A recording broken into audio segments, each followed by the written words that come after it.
আসসালামু আলাইকুম প্রিয় দর্শক, প্যানভিশন টেলিভিশনের জনপ্রিয় অনুষ্ঠান নারী অনুষ্ঠান নিয়ে আপনাদের সাথে আছি আমি জান্নাতুল ফেরদৌস সুক্তা। অনুষ্ঠানটি সরাসরি সম্প্রচার করা হচ্ছে প্যানভিশন টেলিভিশনের অফিসিয়াল ফেসবুক পেজ এবং ইউটিউব চ্যানেল হতে।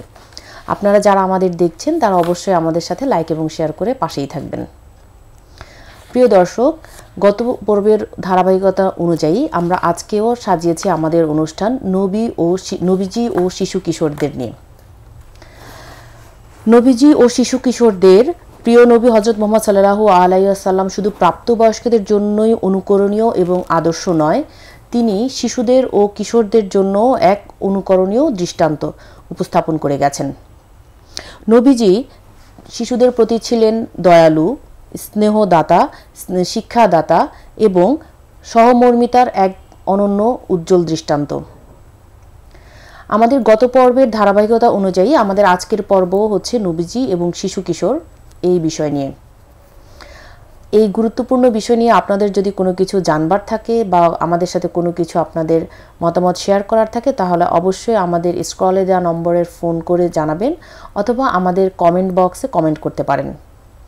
এই গুরুত্বপূর্ণ বিষয়টি নিয়ে আলোচনা করার জন্য আমাদের সাথে স্টুডিওতে উপস্থিত আছেন জনপ্রিয় লেখক ও শিক্ষাবিদ ডক্টর নাসিমা হাসান। আসসালামু আলাইকুম আপা। ওয়ালাইকুম আসসালাম ওয়া রাহমাতুল্লাহ। আপা কেমন আছেন? আলহামদুলিল্লাহ ভালো আছি। আপা, আমরা গত পর্বে আলোচনা করছিলাম নবীজি ও শিশু কিশোর এবং আমরা জেনেছিলাম যে নবীজির আশেপাশে কোন কোন শিশু কিশোরদের আসলে আমরা জেনেছি বা তাদের সাথে নবীজির আচার আচরণ কেমন ছিলেন সেগুলো সম্পর্কে জেনেছি। তো আমরা আজকেও আসলে আমাদের পর্বটা ওভাবেই সাজিয়েছি, ওইটারই একটা ধারাবাহিকতা রেখে সাজিয়েছি যে আসলে আমরা জানতে চাচ্ছি আপনার কাছে আরও কিছু এই ব্যাপারে, যে শিশু কিশোরদের কাছে উনি যেরকম আচরণ করেছেন এরকম কোনো ঘটনা কি আছে যেটা আমাদের জন্য শিক্ষণীয় বা আমাদের জন্য শেখার একটা দৃষ্টান্ত রেখে গেছে, এরকম যদি কোনো ঘটনা আমাদের সাথে একটু শেয়ার করেন।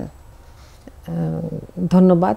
আসলে শিশু কিশোর নিয়ে বর্তমানে আমরা সবাই নানা রকম কথা বলি, আমরা চিন্তিত থাকি, কারণ এরাই তো আমাদের সম্পদের মতো, আমাদের পরবর্তী প্রজন্ম, এবং এদের মধ্যে থেকেই কিন্তু বের হয়ে আসবে মুসলিম উম্মার জন্য কোনো এমন কেউ যে সমাজকে সংস্কার করবে, তারাই হবে কোনো না কোনো জাতি দেশের কর্ণধার ইনশাআল্লাহ। কাজেই তাদের এই শিশু এবং কিশোর আজকের যারা, তারা পরবর্তীতে যাতে সেভাবে বিকশিত হয় সেটার জন্য কিন্তু সবসময় রাসূলুল্লাহ সাল্লাল্লাহু আলাইহি ওয়াসাল্লামের জীবনী এবং শিশু কিশোরদের সাথে তিনি কিভাবে সময় কাটিয়েছেন এটা জানাটা খুব জরুরি।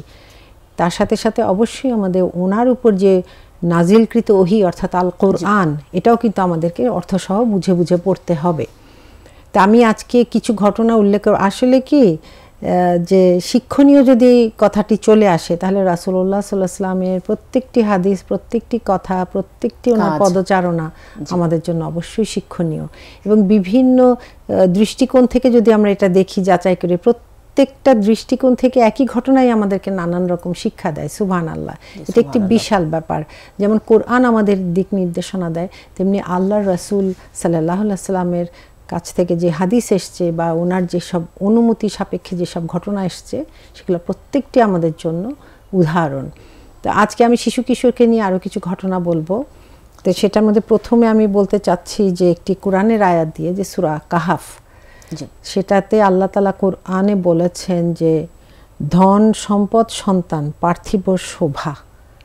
হ্যাঁ, এটা আমাদের আসলে পার্থিব সৌন্দর্যের মতো, কিন্তু এই সন্তান যদি শোভা হয়, এটা সত্যিকারের শোভা তখনই হবে যখন তারা আসলে রাসূল সাল্লাল্লাহু আলাইহি ওয়াসাল্লামের আদর্শে বড় হবে এবং সেভাবে তাদের জীবন যদি অতিবাহিত করতে পারে ইনশাআল্লাহ। তো সেই প্রেক্ষিতে আমরা বলছি, সহিহ বুখারীতে আমি একটি হাদিস উল্লেখ করছি, যে হাদিসটি আবার বর্ণনা করেছেন উসামা বিন জাইদ। আমরা জানি যে জাইদ রাদিয়াল্লাহু আনহু ছিলেন রাসূলুল্লাহ সাল্লাল্লাহু আলাইহি ওয়াসাল্লামের পালক পুত্র। জি হ্যাঁ, তখনকার দিনে কিন্তু মানে পালক পুত্রকে অনেক সময় নিজের পুত্র মনে করা হতো, কিন্তু ঠিক সবচেয়ে অ্যামেজিং হলো যে জাইদ রাদিয়াল্লাহু আনহুকে দাস হিসাবে আনা হয়েছিল প্রথম দিকে, যেটা দাস প্রথা তো উচ্ছেদ রাসূলুল্লাহ সাল্লাল্লাহু আলাইহি ওয়াসাল্লাম সবসময় করার জন্য সচেষ্ট ছিলেন। পরবর্তীতে ওনাকে মুক্ত করে দেন, পুত্র হিসাবে ঘোষণা দিয়েছিলেন, পালক পুত্র, এবং ওনারই সন্তান হলো এই উসামা। এবং উনি কিন্তু অনেকগুলো হাদিসও বর্ণনা করেছেন। এখানে একটি খুব সুন্দর হাদিস আমি পেলাম বুখারীতে। তিনি বললেন যে রাসূল সাল্লাল্লাহু আলাইহি ওয়াসাল্লাম তাকে মানে অর্থাৎ উসামা রাদিয়াল্লাহু আনহুকে এবং হাসান রাদিয়াল্লাহু আনহুকে একসাথে কোলে তুলে নিতেন এবং বলতেন, হে আল্লাহ তুমি এদের মুহাব্বত করো, তুমি এদের, আমিও এদের মুহাব্বত করি। সুবহানাল্লাহ, সুবহানাল্লাহ। এখানে ঘটনাটা দেখলে খুবই খুশি লাগে যে প্রথমত হলো দুটো বাচ্চাকে উনি একসাথে কোলে নিয়েছেন, তার মানে কোলে ওঠার বয়স ছিল তখন উসামা রাদিয়াল্লাহু আনহুরও যা হাসান রাদিয়াল্লাহু আনহু, একজন ওনার নাতি আরেকজন পালক পুত্রের ঘরে। তো উসামা রাদিয়াল্লাহু আনহু কিন্তু পরবর্তীতে অনেক বড় একজন নেতা হয়ে মানে সমরে গিয়েছিলেন। তারপরে উনি মানে কমান্ডার ইন চিফ অর্থাৎ যুদ্ধে নেতৃত্ব দেওয়ার মতো গুণাবলী ওনার ছিল খুব অল্প বয়স থেকেই। তাহলে এখানে আমরা দেখতে পাচ্ছি দুটো বাচ্চাকে কোলে নিয়ে বললেন যে এদেরকে আমি ভালোবাসি। আমরা তো আসলে ইসলাম কি শেখাচ্ছে ওনার আচরণ থেকে যে শিশু মানেই আমাকে মায়া মোহব্বত দেখাতে হবে, এটা হাদিসে উনি বলেই গেছেন, যারা বড়দের সম্মান করে না ছোটদের স্নেহ করে না সে আমার অন্তর্ভুক্ত নয়। তাহলে কি শিশু দেখলেই আমরা যাতে মায়া মোহব্বত দেখাই, সেরকম কিশোরদেরও, কিশোররা যদিও সরাসরি চায় না কিন্তু ওদের মধ্যে এই চাহিদা কিন্তু থেকেই যায়। তো এখানে দুইজনকে কোলে নিয়ে উনি কিন্তু আল্লাহর কাছে দোয়া করলেন। আমরা কয়জন আছি এটা মনেই থাকবে না যে কোলে নিয়ে বাচ্চাদের জন্য আবার দোয়া করব যে আল্লাহ আমি তো ওকে ভালোবাসি, তুমি ওর ভালো করো এবং তাকেও তুমি ভালোবাসো। এবং আল্লাহর ভালোবাসা পেয়েছে এরকম কোনো ব্যক্তি, এটা তো একটা সাংঘাতিক ব্যাপার। এই দুনিয়াতেই ভালোবাসা পাচ্ছে আর আল্লাহর রাসূল তাদের জন্য দোয়া করছে এবং কোনো ডিফারেন্স করছে না। হ্যাঁ, এটা অনেক বড় শিক্ষা। এবং তখন কিন্তু কথা উঠতেই পারে যে একজন দাসকে তুমি পালক পুত্র ঘোষণা করেছো, আবার তার ঘরের বাচ্চাকে কোলে নিয়ে এত কথা। এখনকার দিনে মানে ওই ধরনের জাহিলি চিন্তা থাকতে বলবে যে এত ঢং করার তো কোনো দরকার নেই ইত্যাদি আমরা তো আসলে দেখা যায় যে মানে সেম ট্রিট করতেই পারি না, সেটাই মানে মনের মধ্যে অনেক কিছুই চলে আসে।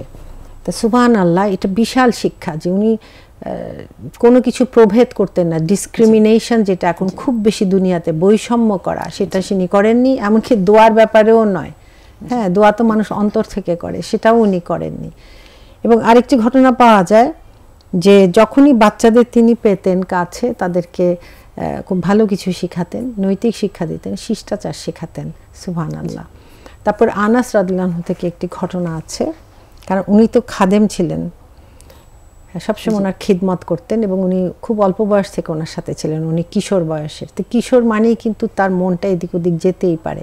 তো একবার আনাস রাদিয়াল্লাহু আনহুকে উনি কিছু একটি করতে পাঠালেন যে অমুক জিনিসটা করে আসো। তো পথে উনি যেতে যেতে দেখলেন কিছু শিশুরা খেলাধুলা করছে। তো কিশোর মন, তারও তো মন ওরকম, খেলায় উনি মগ্ন হয়ে গেলেন। তো হঠাৎ খেলতে খেলতে উনি দেখলেন যে কেউ যেন ওনার পিছনে এসছে, ওনার পোশাকে স্পর্শ করেছে মনে হচ্ছে। তাকিয়ে দেখেন নবীজি সাল্লাল্লাহু আলাইহি ওয়াসাল্লাম।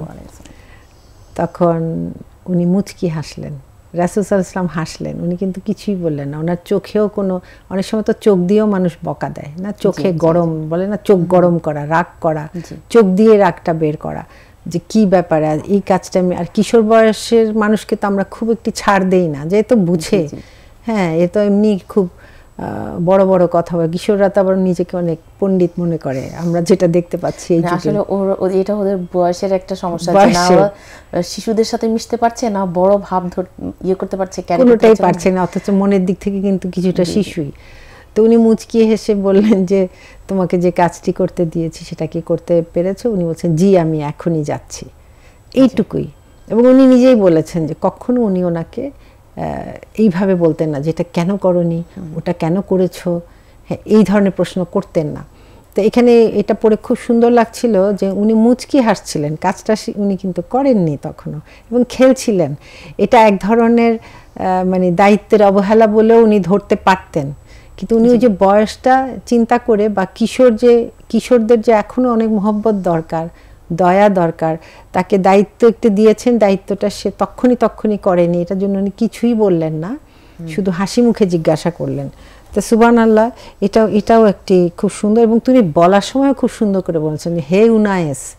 উনায়েস মানে ছোট্ট আনাস, জি মানে এটা ওনার একটা আদরের। এটা গতবারও আমি বলেছি যে ওনাকে মাঝে মাঝে উনায়েস বলে ডাকতেন। এটা পড়লেই আসলে মনটাও ভালো হয়ে যায় যে ওই সময় কত নির্মল ভাবে তিনি কাজগুলো করেছেন এবং সেই শিশু কিশোরদের মনে সেটা গেঁথে গেছে। এবং সর্বোপরি এটা কি আমি দেখলাম যে যারাই এই বর্ণনাগুলো করেছেন ওনাদের মনে শিশু বয়সের রাসূল সাল্লাল্লাহু আলাইহি ওয়াসাল্লামের এইসব আচরণ বা কিশোর বয়সের এই যে একটু আদর করেছেন, মাথায় হাত দিয়েছেন, এটা ওনাদের মনে ছবির মতো বা তার চেয়েও বেশি গভীরে গেঁথে রয়েছে এবং খুব জীবন্তভাবে সেগুলোকে আবার বলেছেন অন্য কোনো সাহাবী জিজ্ঞাসা করলে, কারণ এগুলো আমরা পাবো, এগুলো তো আবার ওনারাই কিন্তু বলেছেন।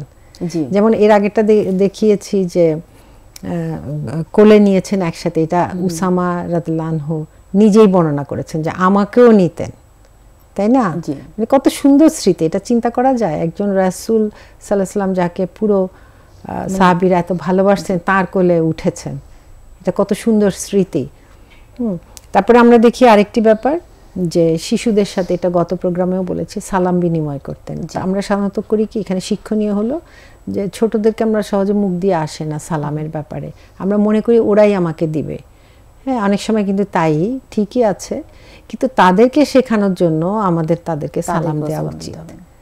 এমনকি আমি আমার একজন পরিচিত, অনেক আগে তার সাথে আমি দেশের বাইরে এক জায়গায় অবস্থান করেছিলাম, বেশ লম্বা টাইম আমরা ওখানে ছিলাম। এক মালয়েশিয়ান সিস্টার, উনি ওনার মানে একদম নতুন নবজাতককে প্রতিদিন সকালে সালাম দিতেন। যখনই বাচ্চাটি ঘুম থেকে উঠতো বলতো আসসালামু আলাইকুম, খুব সুন্দর করে হেসে হেসে।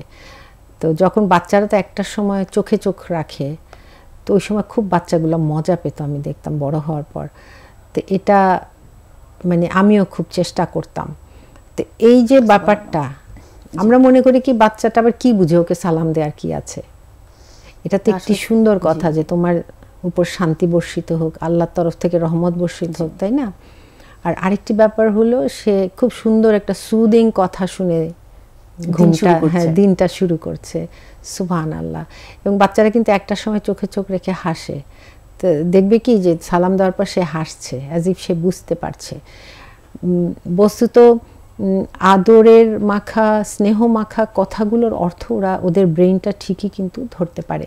এখন তো বলে যে মায়ের স্নেহ, মমতা, এমনকি তার শরীরের ওয়ার্মথ পর্যন্ত, এবং এটা সে বুঝতে পারে, তাহলে কেন নয় যে সে ওইটাও বুঝতে পারে এবং ওটা পজিটিভ ইয়েটা থেকে যায় তার ব্রেইনে।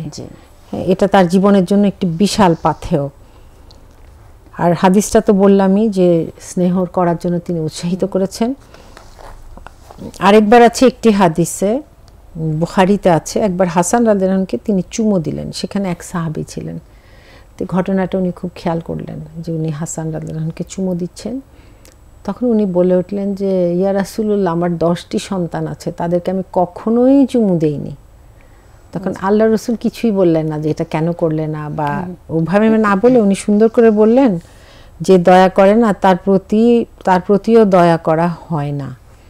উনি কিন্তু স্পেসিফিক বললেন না যে এটা কেন করলেন, এটা কেন করলে, চুমু দিলেই তো পারো। জি, আমরা অনেক সময় কথা বলার সময় এরকম করি না, মানে দোষ দিয়ে কথা বলি। উনি কিন্তু সবসময় এইভাবে ডিরেক্টলি মানুষকে দোষারোপ না করে কথা বলতেন, জাস্ট বললেন যে দয়া করে না, হ্যাঁ, যে দয়া করে না তার প্রতি দয়া করা হয় না। এখন যে যা বুঝার সে কিন্তু বুঝে নিয়েছে। কাজে এখানে কিন্তু আমরা দুটো জিনিস দেখলাম। এখন কিন্তু সায়েন্টিফিক্যালি এটা সত্য যে বাচ্চাদেরকে চুমো দিলে এটা খুবই ইতিবাচক, বিশেষ করে বাবা মা। হ্যাঁ, এটা নয় যে কে অ্যাবিউজ করে করছে, কারণ আমরা তো শিশুর হয়রানি, শিশুদের অনেক ধরনের ঘটনা শুনতে পাই, কিশোরদেরও শুনতে পাই। এবং যদি মেয়ে বাচ্চা হয়, এটা আমরা হাদিস থেকেই বুঝতে পারি, বাবা তার কপালে চুমা দিবে।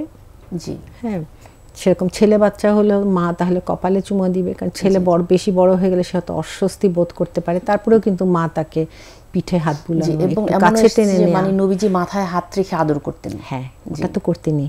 আমি বলছি যে ছেলে আর মেয়ের তফাৎটা। অনেক সময় মায়েরা চিন্তা করে একটু বাড়ন্ত হয়ে গেলে ছেলেরা হয়তো বেশি কাছে আসতে চায় না, কিন্তু তার হাত ধরা, পিঠে হাত বুলানো, মাথায় হাত বুলানো, কপালে চুমু দেয়া, এটা সবই ঠিক আছে। আর শিশুদেরকে চুমু দিলে এটা সায়েন্টিফিক্যালি সত্য এখন যে তাদের মধ্যে অনেক ইতিবাচক, হ্যাঁ। তো সুবহানাল্লাহ, যেটা আল্লাহর রাসূল এইভাবে উৎসাহিত করেছেন, আমরা তো মনে করি এটা সাধারণ, চুমু দিচ্ছে এটা আর এমন কি, না দিলেও কি দিলেও কি, আসলে কিন্তু সেটা না, মানে বন্ডিংটা আরো দৃঢ় হবে। এবং এটা তো একটি বহিঃপ্রকাশ, মায়া মহব্বতের বহিঃপ্রকাশ শিশুদের প্রতি, কারণ একটি শিশুকেই কিন্তু মানুষ চুমু দিতে চায়, কাজে তার বাবা মার তরফ থেকে এটা ঠিকই আছে। এবং অবশ্যই আমরা তাদেরকে নিরাপদ ব্যক্তির কাছেই দিব, তাই না? এটা আবার শিখতে হবে আমাদের, যাতে আবার অঘটন ঘটিয়ে না ফেলে আমরা মনে করবো যে আচ্ছা রাসূল সাল্লাল্লাহু আলাইহি ওয়াসাল্লাম তো এটা বলেছেন, এখন এর অর্থ এই না যে বাচ্চাকে আমি যাকে খুশি তাকে দিয়ে দিব এবং সে চুমু দিচ্ছে আর আমি বসে থাকবো, এটা যেন না হয় আবার। তো এটা হলো আরেকটি হলো রাসূল সাল্লাল্লাহু আলাইহি ওয়াসাল্লামের স্ত্রী আয়েশা, উনি কিন্তু কিশোরী বয়সে ওনার বিয়ে হয়। তো ওনাকে খুশি করার জন্য বা উনি খুশি হওয়ার জন্য যেসব কাজ করতে চাইতেন ইসলামের ভেতরে, নিয়মের ভেতরে, এই রাসূলুল্লাহ সাল্লাল্লাহু আলাইহি ওয়াসাল্লাম তাকে অনুমতি দিতেন। যেমন উনি নিজেই বর্ণনা করেছেন যে ওনার সাথে আমি দৌড় প্রতিযোগিতা করতাম। এটা আমরা অনেক জায়গায় পেয়েছি, অনেক ঘটনার প্রেক্ষিতে এটা চলে এসছে যে ওয়াইফদের সাথে কিভাবে মন রক্ষা করতেন, এটাও একটি মেথড ছিল। এবং হেরে গিয়েও ওনাকে উৎসাহিত করতেন। এবং মজার হলো উনি প্রত্যেকবারই জিতে যেতেন যখন কিশোরী ছিলেন। পরবর্তীতেও মজার হলো যে যদিও তখন উনি আর কিশোরী না, তো হেরে যেতেন, রাসূলুল্লাহ জিতে যেতেন, তখন রাসূলুল্লাহ বলতেন যে ওইবারের শোধ, যে তুমি হেরেছিলাম। তো সুবহানাল্লাহ, এগুলো পড়লে কত ভালো লাগে। কিন্তু ওই সময় ঘটনা হলো এই যে একজন স্বামী পর্যন্ত তার কিশোরী স্ত্রীকে, একটি কিশোরী মেয়ে বলা যায়, তার মনটা বুঝতে পেরেছেন, মনটা বোঝার সাথে কি ধরনের ব্যবহার করা উচিত মনটা বোঝার চেষ্টাও করেছেন, মনটা রক্ষা করেছেন। প্লাস এটা জায়েজ, এরকম যদি সে দৌড় প্রতিযোগিতা করে ওয়াইফের সাথে, অথবা একটি কিশোরী মেয়ে তার বাবার সাথে দৌড়ালো, মানে এটা থেকে আমরা অনেক কিছু বুঝতে পারি যে দৌড় দিতে চাইলে দিক। আমরা বলবো না এরকম বড় হয়ে গেছে সে দৌড়াবে কেন।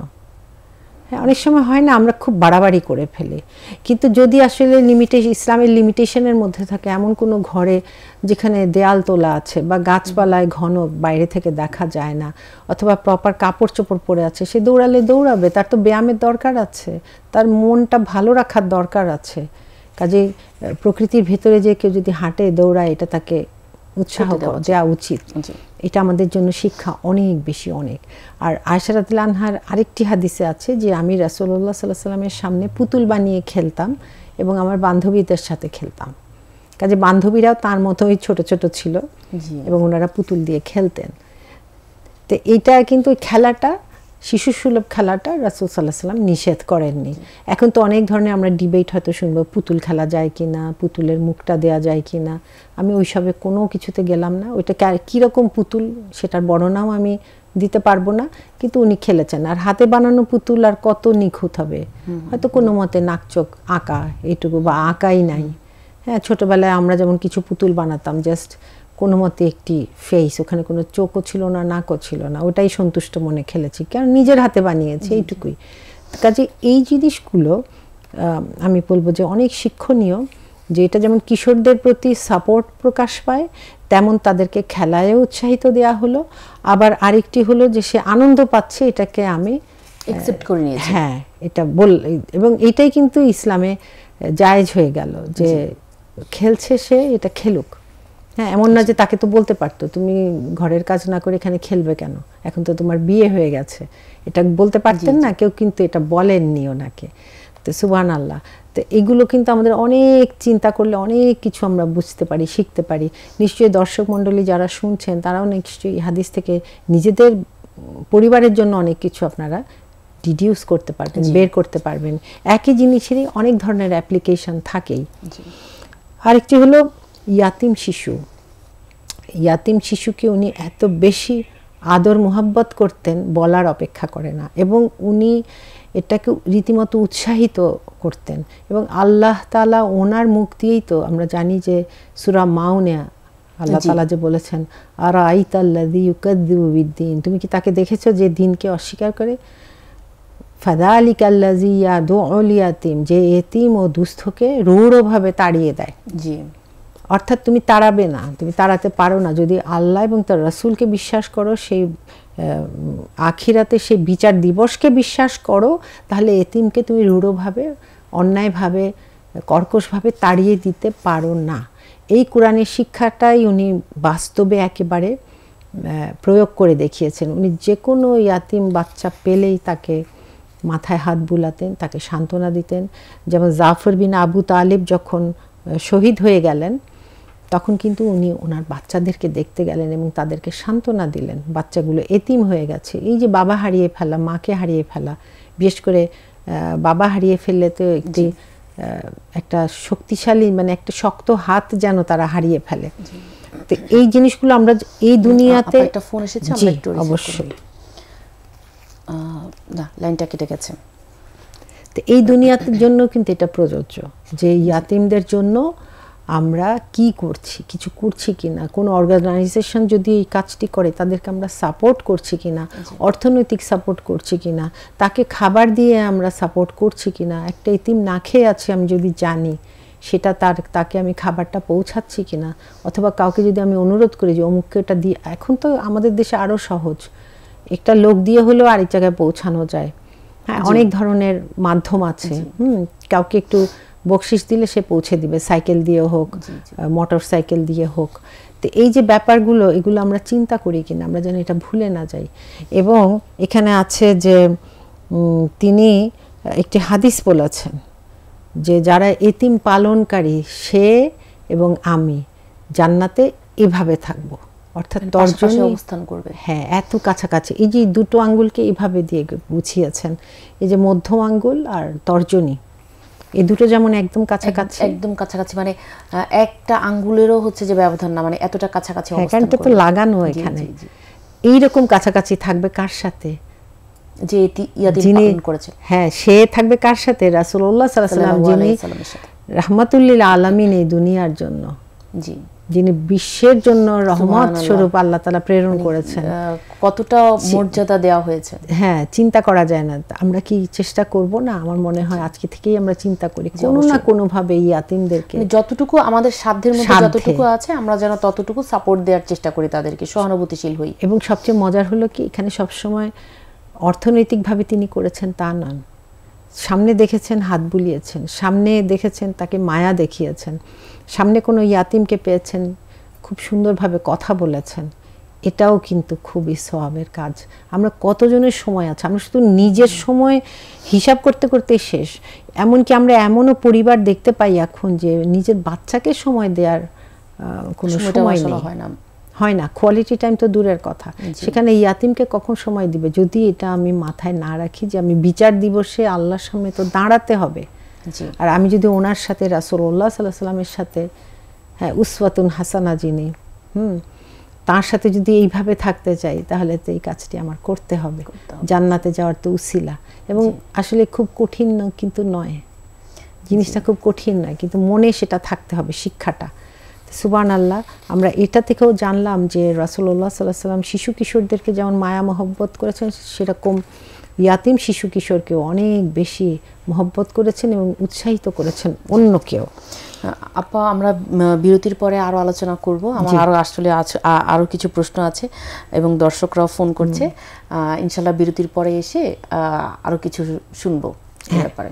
জি, প্রিয় দর্শক, আমাদের আজকের আলোচনার বিষয় ছিল নবীজি সাল্লাল্লাহু আলাইহি ওয়াসাল্লাম ও শিশু কিশোর। আমরা স্বল্প সময়ের বিরতিতে যাচ্ছি। বিরতির পরে আমরা আবারও আসবো আমাদের এই বিষয়টি নিয়ে আলোচনা করার জন্য। ততক্ষণ আপনারা আমাদের সাথেই থাকবেন এবং আপনাদের যদি কোনো কিছু জানার থাকে বা আমাদের সাথে শেয়ার করার থাকে তাহলে অবশ্যই ফোন করতে পারেন বা হচ্ছে যে কমেন্টস করতে পারেন, কমেন্টস করে আমাদেরকে জানাতে পারেন। আসসালামু আলাইকুম ওয়া রাহমাতুল্লাহ। আসসালামু আলাইকুম প্রিয় দর্শক, বিরতির পর আবার ফিরে এসেছি আমাদের মূল আলোচনায়। সঙ্গে থাকার জন্য ধন্যবাদ। আসসালামু আলাইকুম আপা। ওয়ালাইকুম আসসালাম। আমরা বিরতিতে যাওয়ার আগে শুনছিলাম যে নবীজি সাল্লাল্লাহু আলাইহি ওয়াসাল্লামের সাথে শিশু কিশোরদের এমন কোনো ঘটনা যেটা থেকে আমরা আসলে শিক্ষা নিতে পারি। ইভেন আমরা অনেকগুলো ঘটনা শুনেছি আপনার কাছে, আরো কিছু কি মানে ঘটনা আমাদের সাথে শেয়ার করা যায় কিনা? হ্যাঁ, আচ্ছা, ঠিক আছে। আমরা আসলে শিক্ষা নেওয়া যায় এবং আমি বলবো যে বারবার এই ঘটনাগুলো আমাদের পড়ে দেখতে, জানতে, তাহলে আমরা আসলে এগুলো আমাদের শিশু কিশোরদের কে সেভাবে আমরা শোনাতেও পারবো এবং ওভাবে ওদের সাথেও ব্যবহার করতে পারবো। হ্যাঁ, এটা প্রয়োগ করতে পারবো। তার মধ্যে আমি আরেকটি উল্লেখ করব যে রাসূলুল্লাহ সাল্লাল্লাহু আলাইহি ওয়াসাল্লাম বাচ্চাদেরকে আনন্দ দেওয়ার জন্য নিজেই বাহন হতেন। হ্যাঁ, হয় পিঠে ঘোড়ার মতো, হ্যাঁ, পিঠে ঘোড়ার মতো হয়ে চড়াতেন অথবা কাঁধে উঠিয়ে নিতেন। এবং আমরা জানি যে হাসান এবং হোসেন রাদিয়াল্লাহু আনহু দুজনেই ওনার নামাজের সময় সিজদায় গেলে ওনারা চড়ে বসতেন এবং অনেক সময় উনি নিজেই স্বেচ্ছাতেই ওভাবে চড়াতেন। তো একবার তো এরকমও আছে যে একজন সাহাবী খুব চিন্তিত ছিল যে রাসূলুল্লাহ সাল্লাল্লাহু আলাইহি ওয়াসাল্লাম লম্বা সিজদায় ছিলেন, যে কিছু হয়ে গেল কিনা।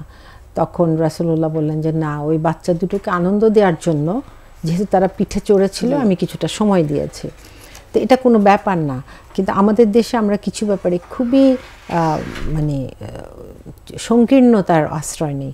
বাচ্চাদেরকে বেশি দুষ্টুমি করতে দেখলে, জায়নামাজের উপর দেখলে নামাজি হবে না, কেন এরকম করছে, ঘাড়ে উঠলে তো মানে বলাই যায় না। আর আসলে এটা তাদের জন্য খুব স্বাভাবিক যে ঘাড়ে উঠলে ওরা কিছু দেখলে এরকম উঁচু কিছুতে উঠতে চায়। হ্যাঁ, তো ওরকম যদি সে আনন্দ পায় পাক। এবং এটা আমার মনে হয় অনেক মাদেরই এই অভিজ্ঞতাটা আছে যে নামাজ পড়ছে আর ঘাড়ে উঠে বসে আছে, খুব সাবধানে তখন মাথা উঠাতে হয়। তো এটা কিন্তু আমি বলবো কি, মা বাবারা এটা যেন আনন্দের অনুভূতি নিয়ে এটা আমি বলবো কি এনজয় করতে, উপভোগ করতে, যে বাচ্চাটি আপনার সিজদার সময় ঘাড়ে বসেছে, এটা মনক্ষুণ্ণ হওয়ার কিছু নেই, সে কিছুক্ষণ বসুক। আমার মনে হয় যে এই অভিজ্ঞতাটা আমাদের সব মায়েদের হয়তো বা কম বেশি আছে। হ্যাঁ, যদি তার সামনে নামাজ বিশেষ করে নামাজি মায়েরা এটা এক্সপেরিয়েন্স করেন, বাবারাও করবেন যদি বাবারা বাচ্চাদের নিয়ে নামাজ পড়েন। এবং এটা কিন্তু বাচ্চার সাথে নামাজেরও একটি যোগসূত্রতা হয়ে যাচ্ছে, সে বুঝুক আর না বুঝুক। অনেক সময় দেখা যায় বাচ্চারা কিন্তু সরাসরি কথা বললে সেটা খুব একটা মেনে নেয় না, কিন্তু অ্যাকশন অর্থাৎ আমল থেকে তারা অনেক বেশি শিখে। সেরকম তাকে না বলে আমরা যদি এরকম ছোটোবেলাতেই নামাজের আশপাশে রাখি, নামাজে ঘাড়ে তুললাম, আত্তাহিয়াতের সময় কোলে বসলো, সে বসে থাকুক, সেভাবেই পড়ে ফেললাম। অথবা বাচ্চা কাঁদছে, তাকে কোলে নিয়েই নামাজের রুকু সিজদা করতে হচ্ছে, করলাম। এটা কিন্তু বাচ্চার সাথে একটা যেমন বন্ডিং প্লাস সে নামাজটাও বুঝলো, হয়তো হতে পারে অনেক বড় মসজিদে যাওয়া হয়েছে সেটাও সে দেখলো ছোটবেলায়। এগুলো কিন্তু প্রত্যেকটা ইতিবাচক স্মৃতি। সে কাঁদলেও এটা ইতিবাচক স্মৃতি, কারণ সে বুঝবে যে কাঁদলেও আমাকে বাবা মা অবহেলা করেনি। এই যে অবহেলা করেনি এটাই ইতিবাচক। অবহেলা করলে কি হতো, তার মনে কিন্তু একটি ক্ষোভ থাকতো। কাজে এগুলো বিশাল ব্যাপার আমরা যদি এটা ধৈর্য ধরে করি। আর দ্বিতীয় আরেকটি উল্লেখ করব যে উনি শিশুদের নিয়েও বিজয় উল্লাস করেছেন। সেটা কি, মক্কা বিজয়ের সময়। মক্কা বিজয়ের সময় আলহামদুলিল্লাহ উনি এতটা খুশি হলেন যে ওনার সাওয়ারিতে উনি দুজনকে উঠালেন, একজন কিশোর একজন শিশু। শিশুটি ছিল ওনারই কন্যা জাইনাব রাদিয়াল্লাহু আনহুর পুত্র আলী, ও বাচ্চাটির নামও ছিল আলী। আর কিশোরটি ছিল উসামা বিন জাইদ রাদিয়াল্লাহু আনহু। এবং উসামা বিন জাইদ নিজে আবার এটা বর্ণনা করেছেন, উনি আবার অনেক হাদিসও বর্ণনা করেছেন। সুবহানাল্লাহ, এগুলো যত পড়ছিলাম তত খুব সুন্দর লাগছিল যে বিজয় উল্লাসের সময় উনি শিশু কিশোরকে ভুলে যাননি। হ্যাঁ, এবং ওদেরকেও একটা বিজয়ের আনন্দটা বন্টন করে নিয়েছে। হ্যাঁ, একটা বিজয়ের টাচটাও, স্পর্শটাও তারা পেল মানসিকভাবে। এবং তাও দেখলো যে কত মানে উনি কত বিজয়ের বেশে কিভাবে ঢুকলেন, যেখান থেকে ওনাকে বের করে দেয়া হয়েছিল, বিতাড়িত করা হয়েছিল, ওনাকে মেরে ফেলতে চেয়েছিল, ওই জায়গায় উনি বিজয়ের বেশে ঢুকলেন। এটা তো পরবর্তীতে নিশ্চয়ই উসামা বিন জাইদও অনেক চিন্তা করেছেন এগুলো নিয়ে। ওনারা তো প্রত্যেকে অত্যন্ত চিন্তাশীল এবং জবরদস্ত সাহাবী ছিলেন। তো এটা কেমন হয় যে ওই সব ঐতিহাসিক মুহূর্তের অংশ ছিলেন ওনারা। সুবহানাল্লাহ, এটা তো কত বড় পাওয়া। তো এইগুলোই আমরা এগুলো যদি যত অ্যানালাইসিস করব দেখতে পাবো যে আসলে যে কোনো পজিটিভ এক্সপেরিয়েন্স বাচ্চাদেরকে যে দেয়াটা, অভিজ্ঞতাটা, এটা তাদের সারা জীবনের জন্য কিন্তু সম্পদের মতো ভেতরে থেকে যায় ইনশাআল্লাহ। অবশ্যই, ইনশাআল্লাহ। জি, ধন্যবাদ আপা। আমার আরেকটা প্রশ্ন আছে আসলে, সেটা হচ্ছে যে আমাদের সন্তানরাই ভুল করবে, এটাই কিন্তু একটা স্বাভাবিক ব্যাপার। কিশোর বয়সে ভুলটা মনে হয় আরেকটু বেশিই হয়। তো শিশু কিশোর যদি ভুল করে তখন আমরা আসলে কি করতে পারি, যে মানে শিশুদের জন্য কীরকম করতে পারি বা কিশোরদের জন্য, বা সেমভাবে আমরা মানে তাদের সাথে সেই রকম আচরণটা করতে পারি কিনা, মানে কিভাবে কি করলে? আসলে ভুল করা স্বাভাবিক, মানুষ মাত্রই ভুল করে, বাবা মাও ভুল করে, বাচ্চারাও ভুল করে।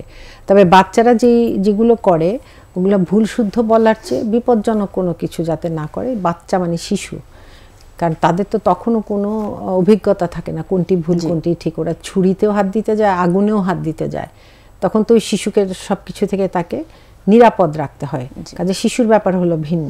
তো একবার একটি ঘটনাই আছে যে ওনাকে খবর দেওয়া হলো যে হাসান হোসেন রাদিয়াল্লাহু আনহু এই দুজন শিশুকে পাওয়া যাচ্ছে না। তো উনি খুবই চিন্তিত হয়ে গেলেন এবং চিন্তিত হতে হতে খুঁজতে খুঁজতে দেখলেন পাহাড়ের নিচে ওনারা দুজনকে জড়িয়ে দাঁড়িয়ে আছে এবং সামনে একটি বিষধর সাপ। তো এটা দেখে যাই হোক, কিন্তু রাসূলুল্লাহকে সাল্লাল্লাহু আলাইহি সাল্লামকে দেখার পরপরই সাপটি চলে যায়। আতঙ্কে ওই দুই বাচ্চাই একদম ফ্যাকাশে হয়ে গিয়েছিল এবং রাসূলুল্লাহ সাল্লাল্লাহু আলাইহি সাল্লাম তখন বাচ্চা দুটোর কাছে গেলেন, হাত বুলালেন, আদর করলেন, টেনে নিলেন এবং আল্লাহর কাছে দোয়া করলেন এবং আদর করে ভয়টা দূর করে দিলেন এবং দুজনকে কাঁধে চড়িয়ে রওনা হলেন। এবং নবীজি সাল্লাল্লাহু আলাইহি সাল্লাম দোয়া করতে করতে বললেন, আল্লাহর কাছে তোমরা দুজন অনেক সম্মানিত, তোমাদের রক্ষার জন্য, সাহায্যের জন্য আমি সব করব। তাবারানীতে এটা উল্লেখ আছে। এখন এই ঘটনাটা যদি আমরা একটু অ্যানালাইসিস করি, আমরা সাধারণত এরকম ঘর থেকে যদি দুটো বাচ্চা চলে যায় বলবো যে এত পণ্ডিত হয়ে গেছো তোমরা, সাথে সাথে কোষে কেউ না কেউ চড় লাগিয়ে দিবে, নইলে কান ধরে টান দিবে, মানে কিছু একটা করে যে মানে যে রাগটা ছিল বা আমাদের যে একটা মানে তুমি বিপদে পড়েছো এই জন্য আমি যে চিন্তিত, এটার বহিঃপ্রকাশ ঘটে খুবই কিছু একটা অ্যাকশন। হ্যাঁ, ওই অ্যাকশনটা হয় কর্কশ ভাষা, নয় মারপিট, নয় থাপ্পড়, চড়, এগুলো। তো এখান থেকে আমরা শিখলাম ওই ধরনের ছোট্ট বাচ্চাদেরকে আসলে চড় থাপ্পড়, আর একটু বড় বাচ্চা হলো চড় থাপ্পড় উনি কখনোই কিন্তু মানে এটা গ্রহণযোগ্যতা উনি বলেছেন যে এটা নেই ইসলামে, ওইভাবে শারীরিকভাবে নির্যাতন না করা বা মারপিটটা না করা। এবং এইখানেই ধৈর্য ধরতে হবে বাচ্চা পালতে, যে আমরা তখন বাচ্চাকে বুঝাবো, তাদেরকে আরও নিরাপত্তা জোরদার করতে হবে এবং সবাইকে খেয়াল রাখতে হবে যে বাচ্চাগুলো ঠিকঠাক আছে কিনা, আবার কোথাও না কোথাও বের হয়ে গেলে কত দূর গেল, এগুলো কাজে আমাদের নিজেরও কিন্তু সচেতন হতে হবে। তেমনি একটি কিশোর যদি এই ধরনের ভুল করত, আমরা হয়তো বলতাম যে ও সাথে যদি আরও দুই একটা বাচ্চা থাকে, আমরা যেটা করি বলবো যে ওই কিশোরটি তাহলে সবচেয়ে দুষ্টু, সেই ওদেরকে পথ দেখিয়ে নিয়ে এসছে। বস্তুত যখন দুই তিনটি বাচ্চা একসাথে খেলে তারা কিন্তু অনেক ধরনের দুষ্টামি করে এবং বিপজ্জনক দুষ্টামিও করে, যে চলো ঘরের বাইরে চলে যায়, দেখে আসি অমুক জায়গা, কেউ তো জানবে না, আমি সব চিনি, চলো ফেরত আসতে পারবো। এই যে কতগুলো জিনিস, ওদের তো দুনিয়া সম্পর্কে কোনো অভিজ্ঞতা নেই, আর এমনিতেই ওদের কৌতূহলী মন আসলেই, এবং এই ধরনের অদ্ভুত কাজ সব করে বসে। তো ওই রকম ইয়েতে তাদেরকে বুঝাতে হবে, চড় থাপ্পড় নয়। আবারও বলছি যে মায়া মোহব্বত এটা অনেক বড় জিনিস, এটা দিয়ে মন যেভাবে জয় করা যায়, কর্কশ ব্যবহার দিয়ে তার কিছুই করা যায় না। এবং আমাদের সন্তানেরা বা আমাদের শিশুরা তারা কিন্তু অতি শাসনের চেয়ে মধুর ব্যবহারটাই বেশি পছন্দ করে। হ্যাঁ, তাদের প্রতি কঠিন হতে হবে যখন অনেক বিপজ্জনক কিছু করবে, বা ওটা থেকে নিরাপত্তা কিভাবে দেয়া যায় এটা আমাদেরই খেয়াল করতে হবে। তো আমরা আসলে এই জন্যই আমি বলবো যে আল্লাহর রাসূল যেভাবে শিখিয়েছেন যে বাচ্চাদেরকে নিরাপদে রাখা এবং সবাই মিলে আসলে তাদেরকে সময় দেয়া, এবং এই যে সাপের কাহিনীটা এখানে তাবারানীতে এসছে,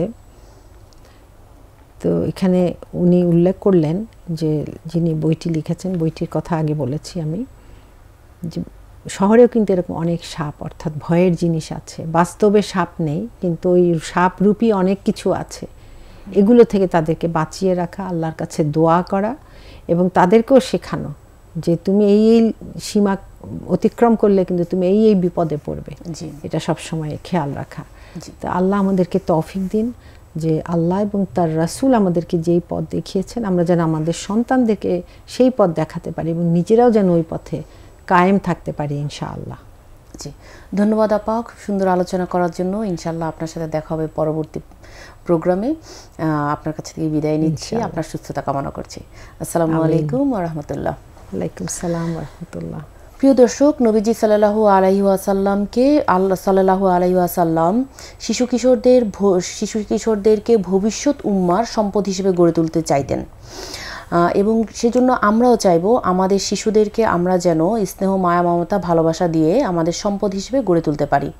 আমাদের আজকের দিনের শিশুরাই আগামীর ভবিষ্যৎ।